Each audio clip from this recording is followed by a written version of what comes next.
बसों का टूटना, रेलगाड़ियों को जलाना, भीड़ का हिस्सा होकर पत्थरों को बरसाना। ये घाव दे रहे हो तुम खुद के ही सीने पर। जिस वतन से मोहब्बत है उसी को तोड़कर कैसे बातें रख सकोगे अपनी। तुम्हारी लड़ाई भले ही अपने अधिकारों की रही, पर हिंसा का रास्ता तुम्हारे अपनों को ही घाव देगा। इसीलिए आवाज उठाओ, पत्थर नहीं।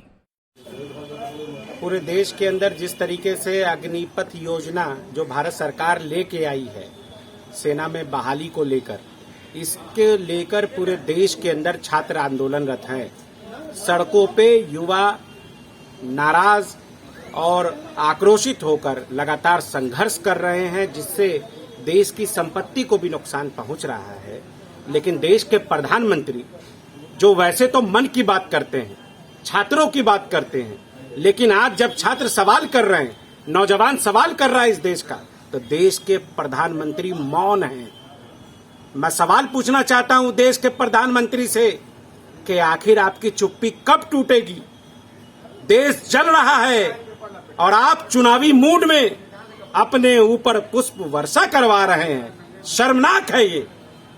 हम आपके चैनल के माध्यम से देश के युवाओं से यह अपील करते हैं कि ये देश आपका है, ये देश गांधी का देश है।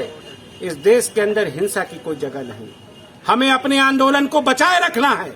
हमें अपने आंदोलन को धारदार बनाए रखने के लिए शांतिपूर्ण ढंग से अपनी बातों को रखना है। अभी कुछ दिनों पहले किसान आंदोलन इसका गवाह है और गांधी जी का सत्याग्रह इसका गवाह है कि जब जब जुल्मी सरकार अत्याचार करती है तो आंदोलन के जरिए, सत्याग्रह और शांतिपूर्ण आंदोलन के जरिए हम उसको दबा सकते हैं। इसलिए बहुत आक्रोशित न होते हुए, देश की संपत्तियों को बचाए रखते हुए, इसलिए कि देश आपका है, संपत्ति भी आपकी है, इससे बचते हुए अपने आंदोलन को आपको चलाना है। निश्चित रूप से कांग्रेस पार्टी छात्रों, नौजवानों, जो लोग सेना में बहाली चाहते हैं, उनके साथ हम लोग हैं। हम उनकी लड़ाई लड़ेंगे, शांतिपूर्ण ढंग से लड़ेंगे और आपके चैनल के माध्यम से ये अपील करते हैं कि शांति बनाए रखिए और शांतिपूर्ण ढंग से आंदोलन को चलाइए। जीत आपकी होगी, इसलिए कि जीत देश की होगी और जो लोग देश को बर्बाद करना चाहते हैं, ऐसी शक्तियां हारेंगी। यही संकल्प भी आज हम लोग यहाँ शहीद स्मारक गांधी मैदान से ले रहे हैं। सीतामढ़ी जिला के सभी आम नागरिकों से, युवाओं से अपील है कि किसी प्रकार की असामाजिक गतिविधियों का हिस्सा नहीं बने। वर्तमान में देश भर में विभिन्न प्रकार की असामाजिक गतिविधियां होने की वजह से विभिन्न प्रकार की सरकारी संपत्तियों को नुकसान पहुंचाया गया है। आप सभी जानते हैं कि ये सभी सरकारी संपत्तियां आप सभी का संपत्तियां हैं, पब्लिक का संपत्ति है।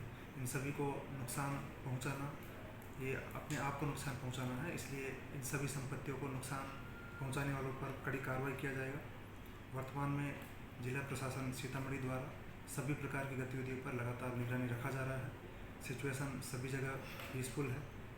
कोई भी असामाजिक गतिविधि अगर आपके आसपास करता हुआ आप लोगों को पाया जाता है तो आप सभी लोग जिला प्रशासन को सूचित करें, आसपास के थाना को सूचित करें। हम सभी मुस्तैदी से सभी प्रकार की चुनौतियों से निपटने के लिए तैयार हैं। आप सभी के सहयोग से हम उम्मीद करते हैं कि जिला प्रशासन सीतामढ़ी और आप सभी के सहयोग से सीतामढ़ी जिला में सभी प्रकार की गतिविधियों पर कंट्रोल किया जाएगा। विधि व्यवस्था संधारण प्रशासन का सर्वोच्च प्राथमिकता है। इसके लिए सभी वरीय पदाधिकारियों को, पुलिस पदाधिकारियों का प्रतिनियुक्ति किया गया है। आप सभी से पुनः अनुरोध करेंगे और अपील करेंगे कि अपने सभी बच्चों को समझाएं, अनावश्यक रूप से जो असामाजिक गतिविधियों में शामिल हो रहे हैं उनको समझाएं, क्योंकि इन सभी गतिविधियों में शामिल होने वाले लोगों पर पुलिस प्रशासन के द्वारा कार्रवाई किया जाएगा और उसका असर उनके भविष्य के कैरियर पर पड़ेगा। उसका असर उनके अन्य जितने भी कैरियर ऑप्शन हैं उन पर पड़ेगा। इसलिए उन सभी को समझाएं और उनको पढ़ाई पर फोकस करने के लिए बोलें। और आप सभी राजनीतिक दलों से, सभी प्रबुद्ध नागरिकों से हम लोग यही अनुरोध करेंगे कि जितनी भी सरकारी संपत्तियां हैं उनके बचाने के लिए अपने आसपास के लोगों को जागरूक करें और कहीं पर भी अगर कोई भी असामाजिक गतिविधि करता हुआ पाया जाता है तुरंत प्रशासन को सूचित करें। हम लोग कड़ी से कड़ी कार्रवाई करेंगे। तो दोस्तों, विपक्ष पार्टी कांग्रेस के जो नेता है शम्स शहनवाज ने किस तरीके से अग्निपथ योजना को छात्रों को कहा कि शांतिपूर्वक ढंग से सत्याग्रह करें और हम आपके साथ हैं। और माननीय डीएम मानेश कुमार मीना जी के द्वारा भी किस तरीके से छात्रों से अपील किया जा रहा है कि आगजनी न करें, ट्रेन को न जलाएं, ट्रेन को आग के हवाले न करें, तोड़ फोड़ नहीं करें और शांतिपूर्वक ढंग से आप अपनी मांग रखें। और जो केंद्र की मोदी सरकार है वो उनसे अपील करे। आपको बिल्कुल मैं तस्वीर दिखा रहा हूँ कि किस तरीके से प्लेटफॉर्म तक को नहीं छोड़ा जा रहा है, किस तरीके से युवाओं में जोश है, युवा पूरी तरीके से अपने जोश में है और किस तरीके से ज़बरदस्त प्रदर्शन कर रहे हैं, विरोध कर रहे हैं मोदी सरकार के खिलाफ जो केंद्र की सरकार है।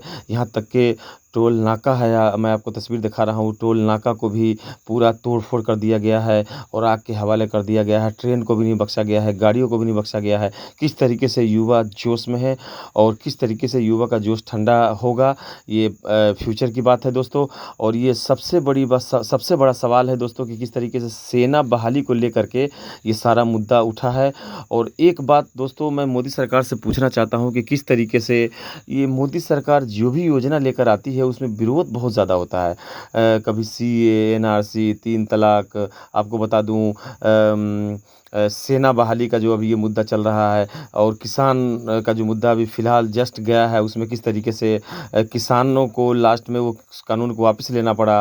और ये तस्वीर मैं आपको दिखा रहा हूँ, ये बीजेपी कार्यालय की तस्वीर है। किस तरीके से युवा ने इस बीजेपी कार्यालय को आग के हवाले कर दिया गया, मगर मोदी जी अब तक चुप्पी साधे हुए। आखिर मोदी जी अपनी चुप्पी कब खोलेंगे, कब अपनी चुप्पी तोड़ेंगे और कब जो है सो युवाओं से संवाद करेंगे, बात करेंगे। आखिर ये अग्निपथ योजना में को लाते ही किस तरीके युवा में किस तरह जोश बढ़ गया, आखिर इसमें कमी क्या है, सरकार की क्या कमी है, इस योजना में क्या कमी है। NDTV की रिपोर्ट में आपको दिखा रहा हूँ। और रवीश कुमार भी छात्रों से अपील कर रहे हैं कि आप हिंसा न करें और शांतिपूर्वक ढंग से आप सरकार से बात मनवा सकते हैं। और युवा सवाल कर रहे हैं मोदी जी से कि आप किस तरीके से 71 साल का बूढ़ा देश को चला सकता है और बाकी नौजवान रिटायर होकर 22 साल की उम्र में क्या करेगा। तो ये भी बहुत बड़ा सवाल है। और किस तरीके से इस सवाल को मोदी जी अपनी चुप्पी साधे हुए इस सवाल का जवाब देने में असफल है, सवाल का जवाब नहीं दे रहे हैं। और युवा के अंदर काफ़ी जोश है, किस तरीके से तोड़ फोड़ मचा रखा है। तो दोस्तों सबसे बड़ा सवाल ये है कि आखिर मोदी जी ये अपनी चुप्पी कब तोड़ेंगे और युवा को कब तक कब तक अपना जो ये डिटेल है कब बताएंगे, या फिर ये अगजनी करते रहेंगे, देश को ये आग के हवाले जानबूझ कर झोंकना चाहते हैं। कभी मोदी जी नुपुर शर्मा को आगे बढ़ा देते हैं 2024 का चुनाव जीतने के लिए, तो कभी युवा को परेशान करते हैं, कभी किसान को परेशान करते हैं, कभी मुसलमान को परेशान करते हैं। और किस तरीके से एक एक करके हर आदमी से बारी बारी से मोदी सरकार काम लेती है और चुनाव जीतने का ये सब प्रोपेगेंडा है 2024 का। और युवा किस तरीके से, दोस्तों ये वीडियो यहीं तक है आपके लिए। और मैं आपसे एक निवेदन करूंगा कि आप शांतिपूर्वक अपना प्रोडक्ट्स करें और कोई नुकसान नहीं पहुंचाए। सरकारी प्रॉपर्टी आपकी प्रॉपर्टी है। जय हिंद।